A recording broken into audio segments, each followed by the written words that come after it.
I want to tell you about an essential vitamin you've probably never heard of. If you're a parent or plan to be one, it might be more important to your child's growth than all other vitamins combined, and only you, a parent, can provide it. I call it vitamin N, the word no.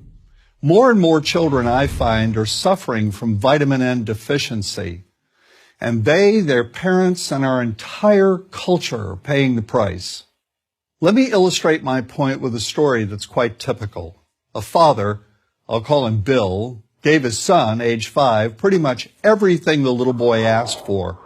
Like most parents, Bill wanted more than anything for his son to be happy, but he wasn't. Instead, he was petulant, moody, and often sullen. He was also having problems getting along with other children. In addition, he was very demanding and rarely, if ever, expressed any appreciation, let alone gratitude, for all the things Bill and his wife were giving him. Was his son depressed, Bill wanted to know? Did he need therapy?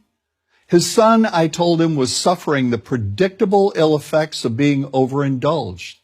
What he needed was a healthy and steady dose of vitamin N.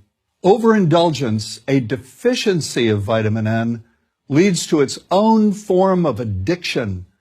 When the point of diminishing returns is passed, and it's passed fairly early on, the receiving of things begins to generate nothing but want for more things. One terrible effect of this is that our children are becoming accustomed to a material standard that's out of kilter with what they can ever hope to achieve as adults.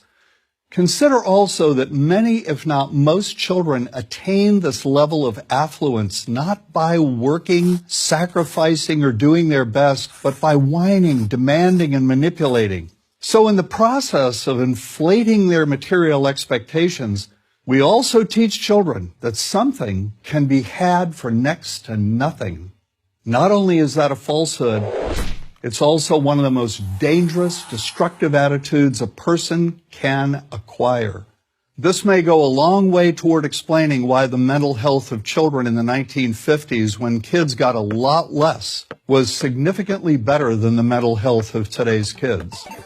Since the 50s, and especially in the last few decades, as indulgence has become the parenting norm, the rates of child and teen depression have skyrocketed.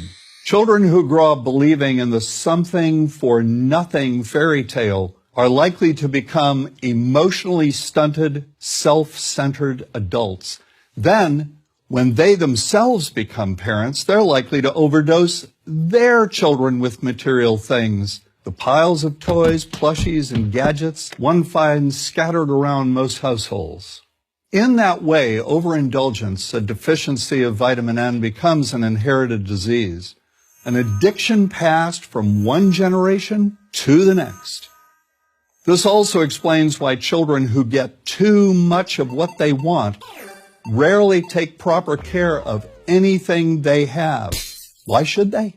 After all, experience tells them that more is always on the way. Children deserve better. They deserve to have parents attend to their needs for protection, affection, and direction. Beyond that, they deserve to hear their parents say no far more often than yes when it comes to their whimsical desires. They deserve to learn the value of constructive creative effort as opposed to the value of effort expended whining, lying on the floor, kicking and screaming, or playing one parent against the other. They deserve to learn that work is the only truly fulfilling way of getting anything of value in life, and that the harder they work, the more ultimately fulfilling the outcome. In the process of trying to protect children from frustration, parents have turned reality upside down. A child raised in this topsy-turvy fashion may not have the skills needed to stand on his or her own 2 feet when the time comes to do so. Here's a simple rule. Turn your children's world right side up by giving them all of what they truly need, but no more than 25% of what they simply want. I call this the principle of benign deprivation. When all is said and done, the most character-building 2-letter word in the English language is no. Vitamin N. Dispense it frequently. You'll be happier in the long run, and so will your child. I'm John Rosemond, author and family psychologist.